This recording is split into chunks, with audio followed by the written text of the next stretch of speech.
할렐루야. 아멘. 네, 오늘 저와 여러분들은 제목을 보시면 2.8%. 여러분, 2.8%는 여러 가지 중에 뭐가 머릿속에 먼저 떠오르세요? 2.8%. 예? 혹시 여러분 기억나시는 분 계세요? 2.8%.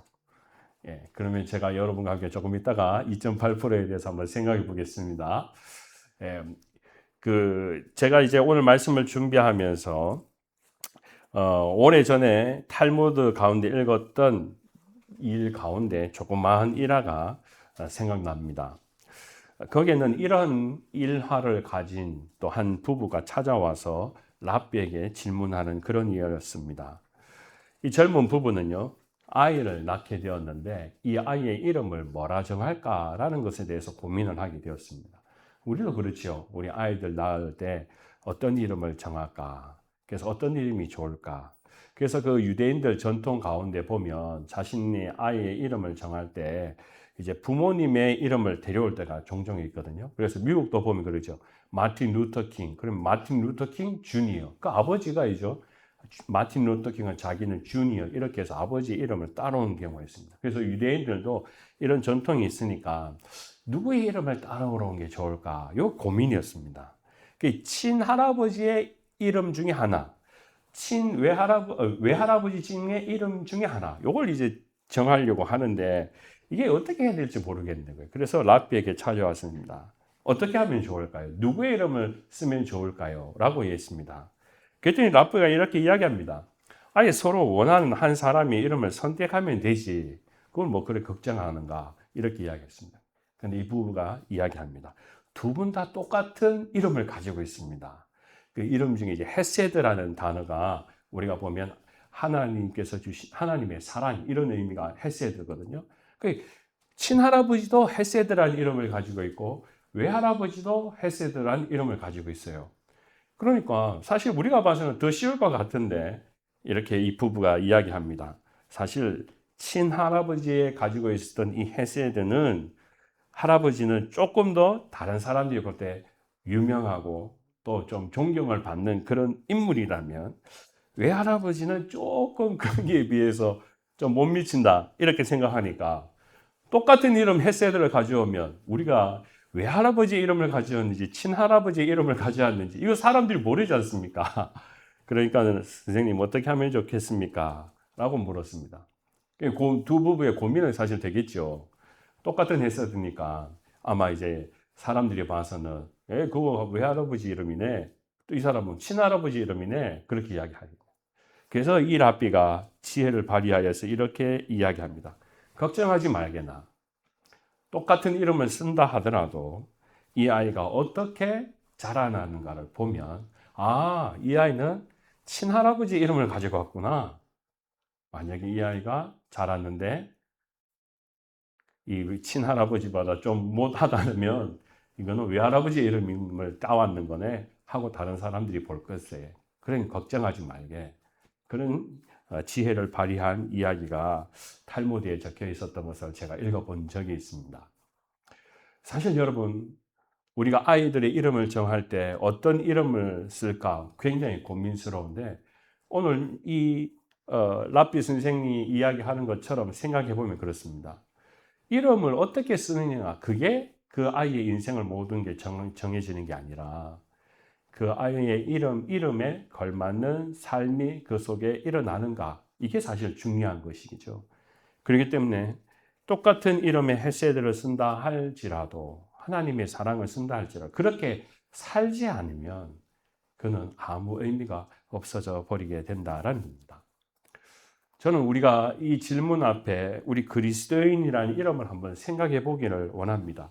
우리가 예수를 믿고 난 뒤에 나는 예수님을 믿습니다 하면서 그렇게 세상에 이야기하게 되면 사람들은 다 우리를 보고 저 사람 예수를 믿는 사람입니다. 예수쟁입니다. 하고 그 이름을 붙이게 됩니다. 그래서 우리가 요즘은 예수쟁입니다. 예수 믿는 사람입니다. 하면 다 마치 그게 미사업글처럼 그래서 우리가 수요일날 성경 공부 우리가 나눌 때도 보면 그러잖아요. 어느 곳에 나가면 다 집사님, 권사님, 그래서 마치 아름다운 것처럼 다 보입니다. 그 사람을 미사옥구로 아주 멋있게 보여주는 것처럼 그렇게 생각하는데 사실은 거기에 중요한 게 뭐겠습니까? 내가 그리스도인이 되고 난 뒤에 그리스도인다운 삶을 살아간다면 그건 좋은 것이겠지만 그렇지 않는다면 그것은 그냥 장식품밖에 되지 않는다라는 것이죠. 마치 그리스도인의 이름이 우리에게 그냥 거저 받아서 모든 것이 순식간에 와르르 다 바뀌어가지고 내가 한 번도 거짓말하지 않고 그냥 정직한 삶을 살아간다면 그냥 이것은 너무나 그리스도인의 이름에 걸맞는 삶이 되겠는지 몰라도 우리도 역시 사람들을 만날 때 누구의 직분을 가지고 있는데 저 사람 그렇게 안 살아요 하고 이야기하게 된다면 마치 할아버지의 이름을 따온들 이걸 어디서 이름을 왜 따왔는가 할 정도로 우리는 혼돈에 빠지게 된다라는 것입니다. 그렇지만 분명한 것은요. 예수님이 우리를 위하여 십자가에 죽으심이라는 것은 인간 김형렬로 사는 것이 아니라 그리스도인 김형렬로 살아가는 몫을 우리에게 주신 것입니다. 그래서 우리는 이 그리스도인이라는 이름이 우리에게는 정말 그에 맞는 고통, 예수님과 함께 매를 맞는 것, 아픔을 경험하는 것, 그것이 바로 그리스도인의 이름으로 주어진 일이라는 것입니다.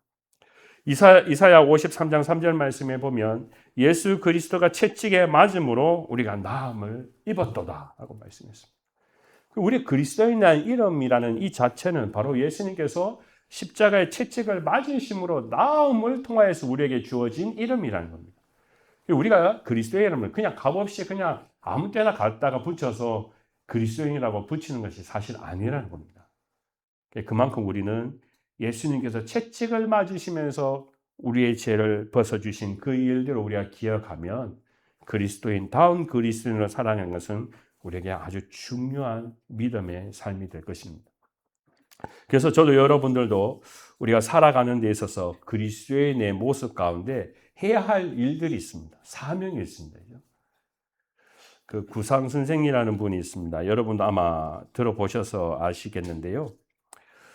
이 구상 선생에게는 시인인데 돌아가신 분인데 옛날에 구상 선생이라는 분에게는 제자들이 참 많았습니다. 이분이 워낙 시를 잘 쓰니까 그래서 이제 그 제자들이 물었습니다. 선생님, 정말 이 세상에 온통 어둡습니다. 죄로 통하여서 흙탕물이기도 합니다. 이럴 때 믿는 자들, 그리스도인들은 도대체 어떻게 살아야 됩니까? 라고 그 구선상 선생에게 물었습니다. 그때 그 구선상 선생이 이렇게 대답했습니다. 그리스도인은 맑은 물을 계속 흘려보내야 하네 라고 이야기했습니다. 어떤 일이 있어도 자신에게 맑은 물을 흘려보내는 것이 흙탕물 속에 그게 다 온통 흙탕물이고 더러워져 있는데 거기에 뭐 물 한 방울 깨끗한 물 떨어진다고 그 물이 바로 정화되겠습니까? 아니라는 거죠. 그럼에도 불구하고 그리스도인은 온 세상의 흙탕물 속에서도 맑은 물 한 방울을 세상에 흘려보내야 되네. 그것이 그리스도인이 해야 될 일이라네 라고 가르쳐 줬었습니다. 참 우리도 그런 것 아니겠습니까? 이죠? 우리가 우리가 조금 정의를 이룬다고 세상이 완전히 다 바뀌어지겠습니까? 우리가 좀 한다고 세상이 다 알아줘가지고, 야, 이분이 이렇게 하는데 우리 변화됩시다. 이렇게 되겠냐라는 겁니다. 그런데 예수님께서 우리를 위하여 십자가에 죽으셨다는 그 사건을 채찍에 맞으시면서 우리의 죄가 씻음되고 난 뒤에 우리에게 거룩한 그리스도인의 옷을 입혀주셨다라는 것은 남이 뭐래도 이 세상에 너가 한 사람 한다고 그게 바뀌는 게 아니야. 라도 그렇게 이야기하더라도 우리 그리스도인들은 해야 할 일이 세상을 향하여서 흙탕물 속에 맑은 물 한 방울을 흘려보내는 것. 그것이 내게 주어진 사명이라는 것입니다. 그럴 때 우리는 믿음이 살아있게 되고 또 저도 여러분들도 내가 그리스도인의 이 사명을 완수해 간다라는 것을 우리는 알게 됩니다. 사실 그런 물들이 모여졌을 때, 그죠? 나의 한 방울, 나의 한 방울, 나의 한 방울, 나의 한 방울, 나의 한 방울이 모여졌을 때 우리 뭐가 됩니까? 그게 2.8%가 됩니다. 그 2.8%는 뭡니까? 바로 소금의 소금의 그 질량 양입니다. 우리가 바닷물을 전체로 보면 그 중에 소금의 양은 2.8%밖에 되지 않는다라는 거죠. 여러분도 잘 아시는 내용입니다. 그런데 그 2.8%의 소금이 있을 때 세상은 안 썩는다라는 거예요. 그런데 내가 가진 그 그리스도인의 소금의 2점 아주 작은 미세한 양이라도 그걸 안 했을 때 나도 안 하고 너도 안 하고 다 안 하면 우린 그리스도인 옷은 입고 있지만 2.8%가 되지 않는다는 겁니다. 그러면 세상에는 여전히 흙탕물이 계속 바뀌지 않게 된다는 겁니다. 그렇기 때문에 저도 여러분들도 우리가 비록 100%의 모든 것을 완전히 세상을 맑은 정화 바뀌어서 모든 물을 바꾸는 것은 아니라 할지라도 그 2.8%의 그 안에 나의 작은 정직한 물, 깨끗한 물 한 방울이 중요하다는 것, 우리가 이것을 잊어서는 안 되겠습니다. 오늘 저는 여러분과 함께 이 사사기 7장의 말씀의 권면의 말씀을 통하여 그걸 한번 다시 생각해 보기를 원합니다. 오늘 이 이야기는 처음에 등장하는 것처럼 여룹바알이라 하는 기드온과 미디안 사람들의 전쟁의 모습 전에 어떻게 하나님께서 이 여룹바알 기드온에게 전쟁을 준비하라고 하시는 그 장면 속에 있습니다. 기드온이라는 사람은 오늘 말씀 앞에 나오는 것처럼 여룹바알이라 했는데 바알은 우리가 잘 아는 것처럼 우상이지요. 그런데 여룹이라는 것은 싸우다라는 겁니다. 바알과 싸우는 사람이 바로 기드온입니다. 오늘 이 미디안 사람들은 바알을 신뢰하는 사람들입니다. 믿는 사람들입니다. 그러니까 오늘 이 앞에 여룹바알이라는 이름을 분명히 붙이는 것은 무엇이겠습니까? 지금 기드온이 누구와 싸운다고요? 영적 전쟁 가운데 우상과 싸움을 이제 시작하게 된다는 겁니다. 이건 단순한 전쟁이 아니라는 것을 우리에게 보여주는 그런 장면입니다. 자, 그런데 오늘 이 성경 말씀에 기드온이 하나님께 여쭙습니다. 하나님, 이 전쟁을 어떻게 준비하면 되겠습니까? 라고 했더니 오늘 성경 말씀의 2절 말씀에 보면 너를 따르는 백성이 너무 많은즉 내가 그들의 손에 미디안 사람을 넘겨주지 아니하리니 이는 이스라엘이 나를 거슬려 스스로 자랑하기를 내 손이 나를 구원하였다 할까 함이라 라고 말씀하세요. 오늘 말씀을 가만히 첫 번째 조건을 한번 생각해 보면 그렇습니다. 사람이 너무 많아서 그 미디안 군대와 싸워서 이겼을 때 우리가 사람이 많아서 이겼습니다 라고 이야기한다면 이것만큼 하나님의 영광을 업신여기는 것이 없다. 그러니까 사람을 죽여라 라고 말씀하세요. 여러분, 여기 전쟁에 지금 참여한 사람이 몇 명이었습니까?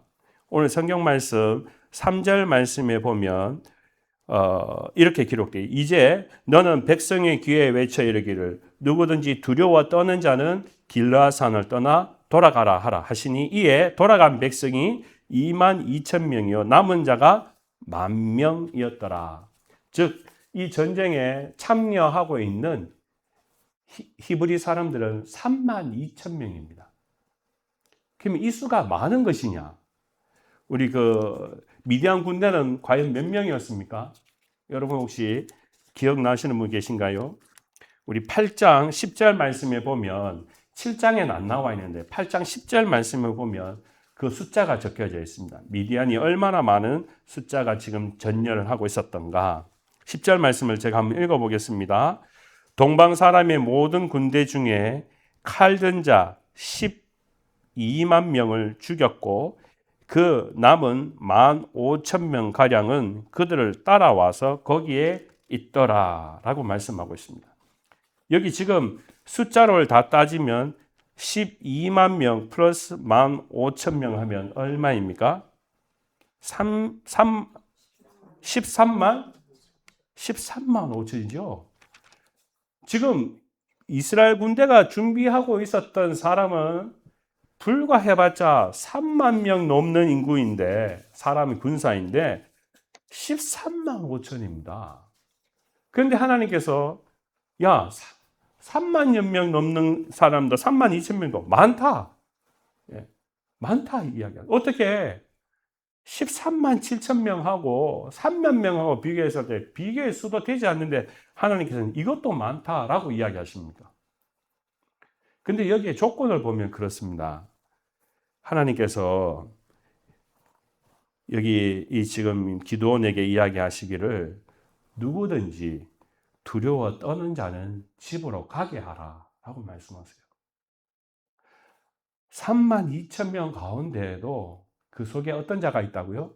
두려워서 떠는 자가 포함되어 있다라고 말씀하세요. 그러면서 이들을 돌려보내라 했더니 얼마가 갔습니까? 2만 2천 명이 돌아갔다라고 말씀하고 있어요. 그러니까 지금 10,000명만 남게 된 그런 상황입니다. 저는 이 말씀을 생각해 보면서 그렇습니다. 두려워 떠는 자는 가십시오 라고 기드온이 이야기했을 때 2만 2천 명이 돌아갈 때 남아있는 10,000명은 조금이라도 두려움 없이 내가 전쟁에 나가겠다 그런 사람이었을까요? 두려움이 있었을까요? 저는 있었을 것 같아요. 성경에 안 기록되어 있지만요. 남아있지만 갈까 말까 막 고민하다가 그래도 나라를 위해서 싸워야지 그러면서 있지만 두려워하는 사람이 분명히 있었을 거예요. 2만 2천 명이 떠나겠다 해서 완전히 그냥 그 사람의 마음이 두려운 사람은 다 갔으니 이제 남은 사람은 전쟁에서 영적으로 강한 사람이다 이렇게 될 수도 없는 거예요, 사실. 여러분 오늘 말씀 안에 보면 그 다음에 또 하나님께서 그러시지 않습니까? 사람을 선별합니다. 이 사람들도 많대 이 10,000명 중에서 또 걸러서 이제 물을 마시게 할 때 물을 마실 때 핥아서 먹는 사람, 마시는 사람과 또 무릎을 꿇고 마시는 사람을 구별하게 하십니다. 결국 그래서 남아있는 사람은 300명입니다. 300명. 근데 이 300명 가운데 두려워서 떠는 사람이 없었을까요? 마음에 떠는 사람이 있었을 거예요. 300명이 아무리 정의의 용사라 해도요, 두려워서 떠는 사람이 있었을 거예요.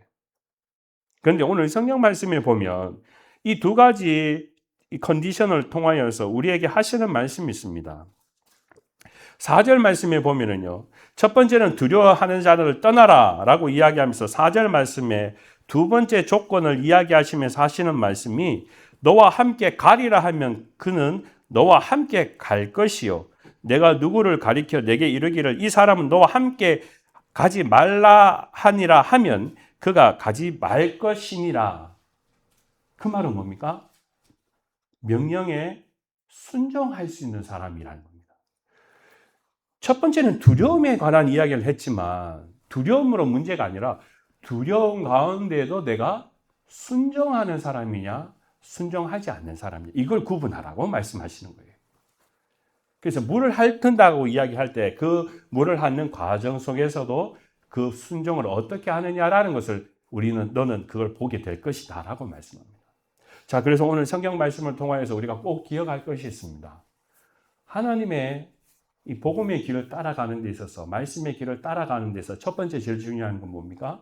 하나님께서 우리에게 두려움이 있느냐 없느냐 물으시는 겁니다. 그런데 사람에게는 가는 길 가운데는 두려움이 있습니다. 여러분 이민 땅에 와서 남편을 의지하고 왔지요. 여러분 남편을 의지하고 오셨죠? 왔어요.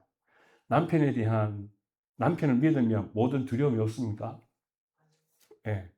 남편을 의지하면 정말 내 속에 미국 와서 고민하면서 했던 그 두려움이 다 사라졌습니까? 아닙니다. 두려움이 있습니다.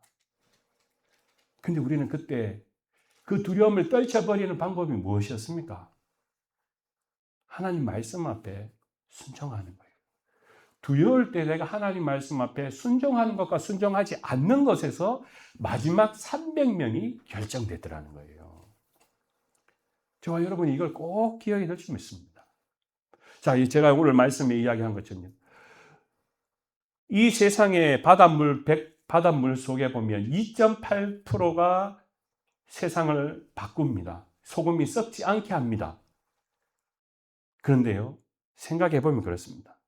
내가 그 일들 가운데 하나님께서 물 한 방울, 너가 이 세상에 정직한 물 한 방울 흘려라고 했을 때 내가 두려워하고 그거 내가 한들 내가 세상이 바뀌어지겠습니까? 라고 의심하고 묻게 되면 이 300명 속에 내가 들어갈 수 있겠냐라는 거예요.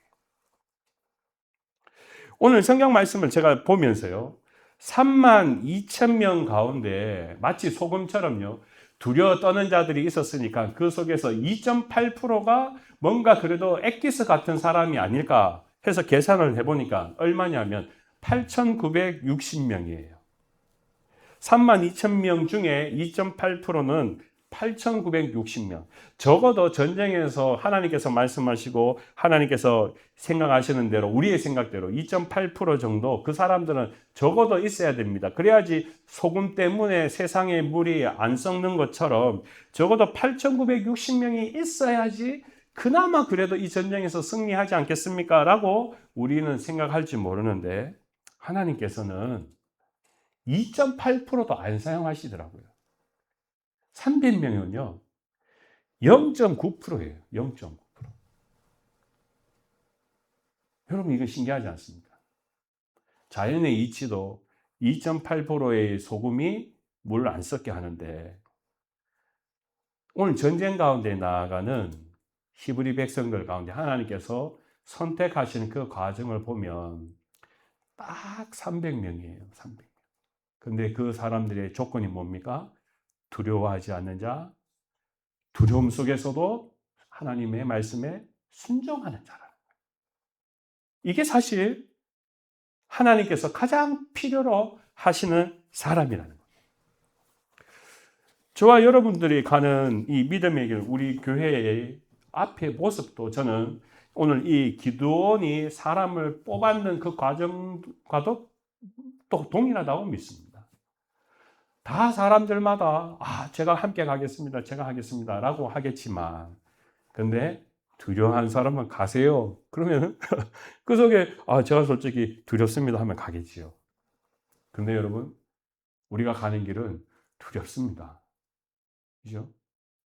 내일 앞에 뭔가 새로운 빛이 쫙 보이는 것이 아닙니다. 그런데 두려움으로만 끝나는 것이 아니라 두려움 가운데 우리가 믿음을 붙들고 하나님 말씀에 순종하는 것. 그 사람이 바로 우리가 기도원의 용사, 300명의 용사 안에 들어가게 되고 그 사람을 통하여서 얼마나 없앴습니까? 영적 전쟁에 13만 명이나 되는 그 군사와 싸울 수 있는 영적 사람들을 하나님께서 뽑으셨다라는 겁니다.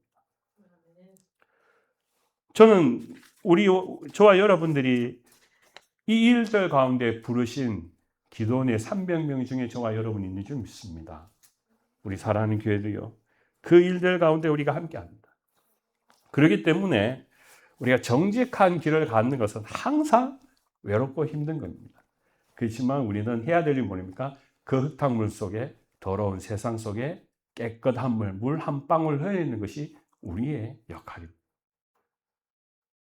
우리가 같이 모여서 저와 여러분들이 매일마다 한 방울씩 깨끗한 물을 흘리면 우리 교회에 이 깨끗한 물이 한 방울 한 방울이 더 세상에 여러 그리스도인이 모였을 때 또 한 방울이 되고 또 한 방울이 되고 그럴 때 우리는 이 세상에 더욱 그리스도의 이 하나님의 나라를 세워가는 그런 귀한 사역들을 우리가 함께 이루어가게 될 것입니다. 요 근래에 우리 한국에서 일어나는 사건들을 저는 많이 주목해 봅니다. 지금 여러분도 잘 알다시피 그 다음 그림을 우리 한번 보여주시면은요. 지금 그 잠실 올림픽 경기장에서 보면 6.3 선거 이후로 지금 어제 딱 보니까 10일이 지났습니다. 근데 어떤 기성세대들은 그러겠죠. 저러다가 말겠지. 그죠? 저러다가 끝나겠지. 시간에 가라. 시간이 약이다. 그리고 어떤 사람들은 그렇게 생각할지 모릅니다. 근데 10일이 지났는데도 여러분도 한번 유튜브나 이렇게 보셔서 아시겠지만 어디서든 막 사람들이 구호 물품이든 자비로 해가지고 막 힘을 내라 하고 서로 격려하고 그랬습니다.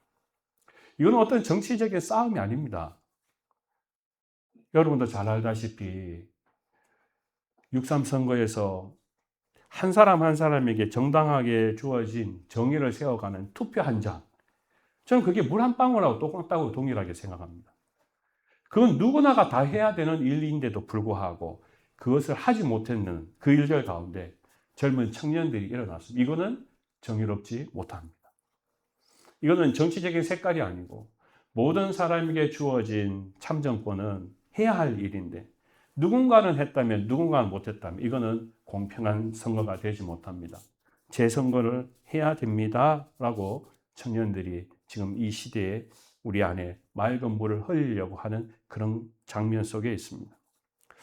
제가 뉴스도 이렇게 보면 그렇습니다. 기성세대 사람들은 이렇게 이야기합니다. 예를 들어 서울시만 생각해 본다면요. 당선자와 그 다음에 경쟁자가 표가 약 6만 표가 차이 난다고 합니다. 재투표를 한다고 해가지고 투표를 못한 사람이 몇 명이 되는지 모르겠지만 그게까지 그거 해봤자 한 2,000명, 3,000명 된다 치자. 그런다고 6만 표가 차이 나는데 이게 세상이 바뀌겠느냐. 어차피 된 사람은 된 거니까 그냥 지나간 걸 뭐 이렇게 유별나게 하느냐라고 이야기할 줄 모릅니다.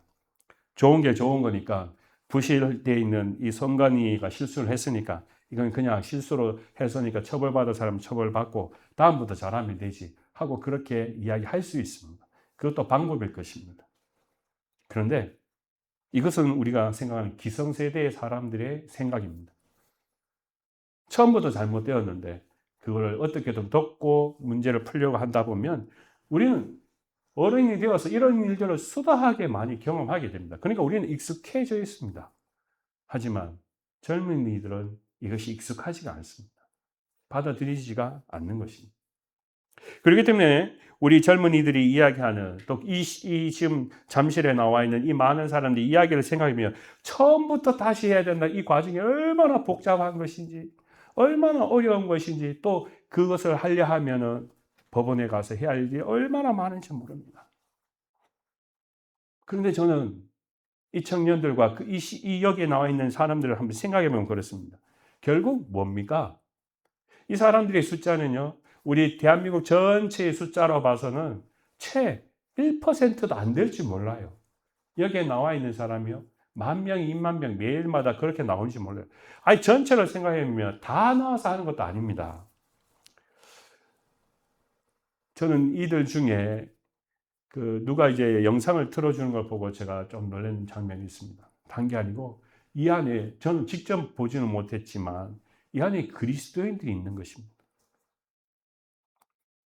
어떤 청년이요, 제가 직접 유튜브 하는 걸, 인터뷰를 하는 걸 봤는데, 이제 여러 문이 있으니까 그 문을 지키면서 제일 앞에서 금식 기도를 하더라고요. 예.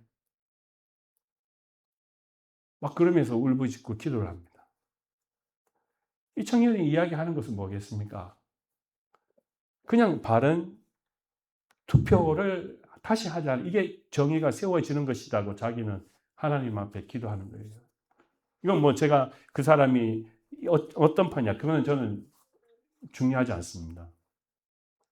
그리고 보니까 이 사람들이 계속 재투표 하다가 대한민국 우리 애국가 부르다가 너무 지치잖아요. 이것만 두 가지만 계속 하다 보면 24시간 동안 이거 할 수도 없습니다. 그러니까 한 무리를 보니까는요, 이 청년들이 확 모여있는데 거기에서 찬양을 하더라고요. 찬양을 하더라고요.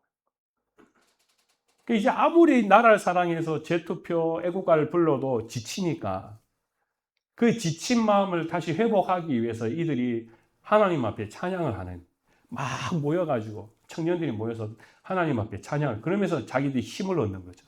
힘을 얻는. 그러면서 우리는 지금 이 시대가 이 청년들, 이 젊은 우리 믿음의 그리스도인들 청년들이 저 자리에 있기 때문에 마치 그곳이 이제 이 세상에 맑은 물을 흘려보내야 된다는, 깨끗한 정의의 물을 하수같이 흘려보내야 된다는 이런 새로운 일들이 우리 믿음의 청년들 가운데 있는 것은 아니겠습니까? 지금 우리 기성세대들, 그리스도인들은 다 어떻게 보면 믿음 가운데 다 뭔가에 깨끗하기보다는 이래도 좋고 저래도 좋고, 예수 믿는데도 이래도 좋고 저래도 좋고, 마치 내 물이 맑은 물인지 아닌지, 나는 늘 흙탕물 같은 그런 인생의 믿음의 길을 걸어갔는지 모릅니다. 그리고 그것이 세상이 그런 걸 내가 어떻게 내가 그거 고칠 수 있겠어? 하고 우리는 그냥 반문해 버린지 모릅니다. 근데 우리가 오늘 이 성경의 말씀을 다시 생각해 보면 하나님이 원하시는 기도원의 300명은 어떤 것입니까? 두렵지만 끝까지 하나님의 말씀을 지키려고 그 두려움 속에서 주님을 믿고 가는 자들이라는 것입니다. 그것이 바로 300명이라는 거예요. 이 아이들, 이 청년들이 두렵지 않겠습니까? 두려울 겁니다. 그럼에도 불구하고 하나님께서 원하시는 일들은 우리 사람의 생각으로 하지 않는다라는 것. 이미 사람의 생각으로 했더라면 우리가 이 일들을 그냥 중간에 하다가 멈춰버렸을 것입니다. 성경 말씀 잠언서 16장 9절 말씀에 보면 우리에게 이렇게 가르쳐 주고 있습니다. 사람이 마음으로 자기의 길을 계획할지라도 그의 걸음을 인도하시는 이는 여호와시니라. 아멘. 마음의 경영은 사람에게 있어도 말의 응답은 여호와께로부터 나오느니라. 우리가 계획합니다. 그렇지만 그 계획 가운데 하나님의 응답은 바로 모든 것이 여호와 하나님께로부터 나온다는 것. 오늘 이 성경의 말씀을 우리가 가만히 생각하면 우리도요, 오늘 이 사람들이 지금 여기에 있는 기도원이 사람을 뽑을 때 두려워한 사람 가세요. 우리가 거기에 딸려가 버리면 정의의 물, 하나님의 일을 하는 것, 나라를 지켜가는 일은 쓰임을 받지 못합니다. 그렇지만 두려운 가운데도 말씀을 따라가면 우리는 승리를 보게 됩니다. 세상 사람이 얼마나 많아도, 미디안 군대가 얼마나 많아도 그 속에 우리는 승리를 보게 됩니다. 이것이 하나님의 법칙이라는 겁니다.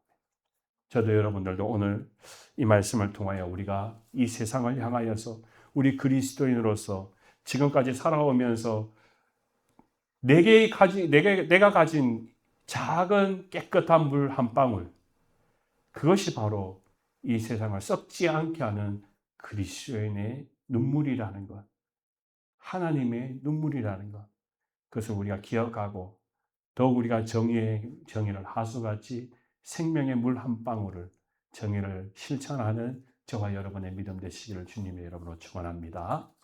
기도하겠습니다. 주님, 우리 사랑하는 대한민국을 긍휼히 여겨 주셔서 지금까지 가던 길